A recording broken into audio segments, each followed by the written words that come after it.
আমাদের আজকের গল্প রাখাল ও অপ্সরা। এক গ্রামে বাস করত দুই ভাই। বাবা মা কেউ বেঁচে নেই, অনেকদিন আগেই তারা মারা গেছে। দুই ভাইয়ের জন্য রেখে গেছে সামান্য জমি জিরাত। বড় ভাই বিয়ে শাদী করেছে, সেই সংসারের কর্তা। ছোট ভাই সারাদিন মাঠে ঘাটে গরু মোষ চড়ায়, এই জন্য গ্রামের সবাই ওর নাম রেখেছে রাখাল। বড় ভাইটি ভালো মানুষ হলে কি হবে, বউটি ছিল ভীষণ অমানুষ আর হিংসুটে স্বভাবের। সে কোনো সময় চায় না যে রাখাল তাদের সাথে এক অন্নে খাওয়া পড়া করুক। বউটি দেবর রাখালের সাথে মোটেও ভালো ব্যবহার করত না, কাজকর্মে সবসময় খুঁত ধরত, কথায় কথায় খোঁটা দিত আর পচা বাসি খাবার খেতে দিত। রাখাল সকালবেলা বাসি খাবার খেয়ে গরু মোষ নিয়ে মাঠে চলে গেলে রান্না চড়িয়ে দিত বউটি। ভালো খাবার রান্না করত আর স্বামী স্ত্রীতে মিলে বেশ মজা করে খেত। রাখালের জন্য অবশিষ্ট রাখতো না কিছুই। রাখাল কিন্তু এসবের কিছুই জানতো না, যা পেত তা খেয়েই সন্তুষ্ট থাকত। একদিন মাঠের মধ্যে রাখাল একা একা চাষ করছিল। এমন সময় তার অত্যন্ত প্রিয় বলদটি রাখালকে শুনিয়ে বলল, বাসি আর পচা খাবার খেয়ে শুধু খেটে খেটেই মরলে। বাড়িতে গিয়ে দেখো তোমার ভাই ভাবি মজা করে কেমন কোরমা পোলাও খাচ্ছে। একথা শুনে রাখাল তৎক্ষণাৎ বাড়ি চলে যায়। গিয়ে দেখে সত্যি সত্যি ভাই ভাবি পোলাও কোরমা খাচ্ছে। এ সময় হঠাৎ রাখালকে ঘরে ফিরতে দেখে ভারী একটু লজ্জা পেয়ে যায় তার ভাবি, এবং মনে মনে রাখালের উপর দারুণ ক্ষেপেও যায়। এমনিভাবে বলদটি রাখালকে যতবার বলেছে ততবারই রাখাল ঘরে ফিরে দেখেছে ভাই ভাবি যত স্বার্থপর কাজকর্ম। দিন কয়েক এভাবে পার হওয়ার পর একদিন ভাই ভাবি রেগে মেগে বলল, তোমার ভাগ নিয়ে তুমি আলাদা হয়ে যাও। চিন্তার মধ্যে পড়ে গেল রাখাল। একা একা আলাদা হয়ে সে কি করবে ভেবে পায় না। একদিন বলদটি রাখালকে বলল, কোনো কিছুর দরকার নেই, তুমি শুধু আমাকে এবং একটি টুকরি সঙ্গে নিয়ে নাও, ব্যাস।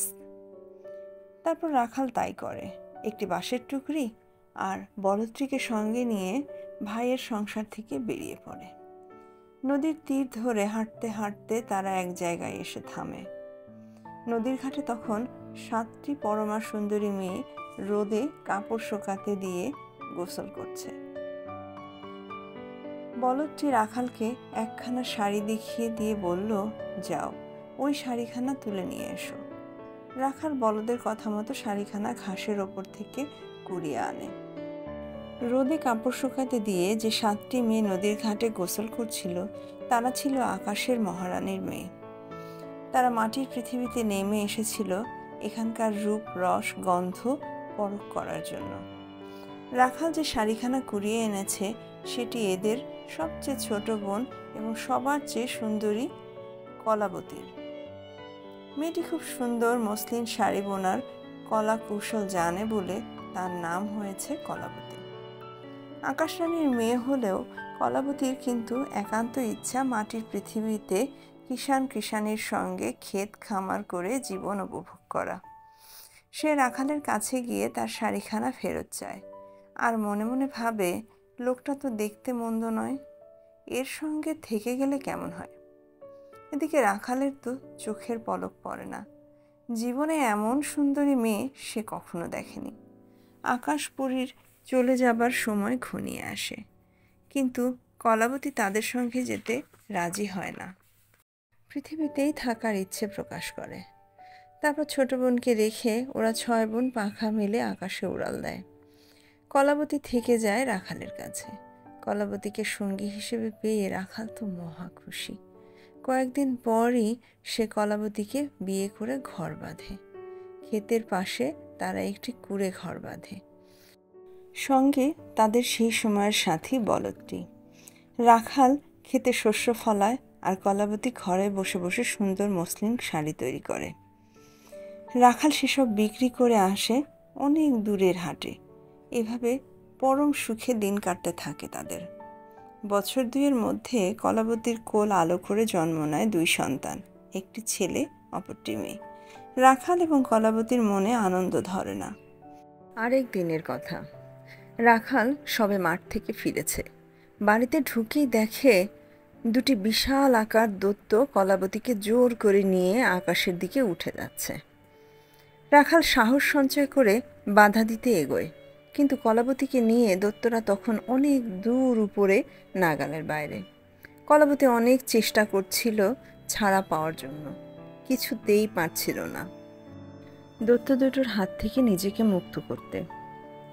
তারপর কলাবতী শূন্য থেকে তার আকাশ রং ওড়নাটা ছুড়ে দেয় রাখালের দিকে। দেখতে দেখতে কলাবতীর ওড়নাটা লম্বা হতে হতে রাখালের নাগালের কাছে পৌঁছে যায়। রাখাল তাড়াতাড়ি শিশু দুটিকে একটি টুকরির মধ্যে পুরে দু হাতে শক্ত করে ধরে। এভাবে আকাশপথে উঠতে উঠতে তারা গিয়ে পৌঁছে আকাশের মহারানী অপ্সরার মহলে। মেয়ে জামাইকে দেখে রানী রেগে মেগে বলেন, আমার মেয়ের সঙ্গে মনুষ্য জাতির বিয়ে শাদী হতে পারে না। কলাবতী এখন থেকে আকাশ রাজ্যেই থাকবে এবং আগের মতো মেঘদূত শাড়ি বুনবে। এই বলে মহারানী একটা পাত্র থেকে এক আজলা দুধ নিয়ে ছুঁড়ে দেন তাদের দিকে। আর সঙ্গে সঙ্গে কলাবতী, রাখাল আর তাদের দুই সন্তানের মাঝখানে সৃষ্টি হয় এক বিশাল নদী। সেই নদীতে ঝলমল করতে থাকে অসংখ্য তারা। রানী বলেন, আজ থেকে তোমরা কেউ কারোর সঙ্গে মিশতে পারবে না। এই নদী সৃষ্টি করে তোমাদের আলাদা করে দিলাম। এদিকে কিছুক্ষণের মধ্যে হাজার হাজার নীলকণ্ঠ পাখিকে দেখা যায় আকাশের উপরে। পাখিরা দেখতে দেখতে তাদের পাখা দিয়ে সেই তারা ঝলমলে নদীর ওপর একটা সাঁকো নির্মাণ করে দেয়। নীলকণ্ঠ পাখির কাণ্ড কারখানা দেখে রানী তো ভীষণ অবাক। একটু পরে তিনি চিন্তিত হয়ে পড়েন, ভাবেন নিশ্চয়ই দেবতার সহানুভূতি পেয়েছে ওরা, আর তাই নীলকণ্ঠ পাখিদের পাঠিয়ে দিয়ে সাঁকো তৈরি করা হয়েছে তারা ঝলমলে নদীতে। এমনটা ভাবতেই নরম হয়ে যান রানী। তিনি ফের আদেশ পাল্টে ফেলেন। কলাবতী, রাখাল আর তাদের সন্তান দুটি বছরের একবার মাত্র সাক্ষাৎ করতে পারবে এই সাঁকোতে। এই হুকুম দিয়ে মহারানী অপ্সরা অদৃশ্য হয়ে গেলেন মহাকাশপথে। সেই থেকে কলাবতী আর রাখাল ছেলে মিলিত হয় নীলকণ্ঠ পাখির সেতুতে, কিন্তু তা বছরে মাত্র একবারই। আমাদের ভাষায় ওই তারা ঝলমল নদীকে বলি দুধসাগর বা ছায়াপথ। তোমরা রাতের বেলা লক্ষ্য করলেই দেখতে পাবে এই ছায়াপথের সোজা পশ্চিম দিকে জ্বলজ্বল করে জ্বলছে একটি তারা, আর ওই তারাটি আকাশের মহারানীর ছোট মেয়ে কলাবতী।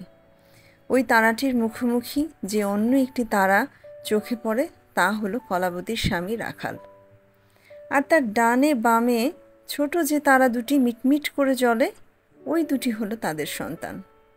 প্রত্যেক বছর ভাদ্র মাসের সপ্তমীর রাতে তারা দুটি মিলিত হয় নীলকণ্ঠ পাখিদের নির্মিত সেই সাঁকোতে, অর্থাৎ সাক্ষাৎ ঘটে রাখাল আর কলাবতীর মধ্যে।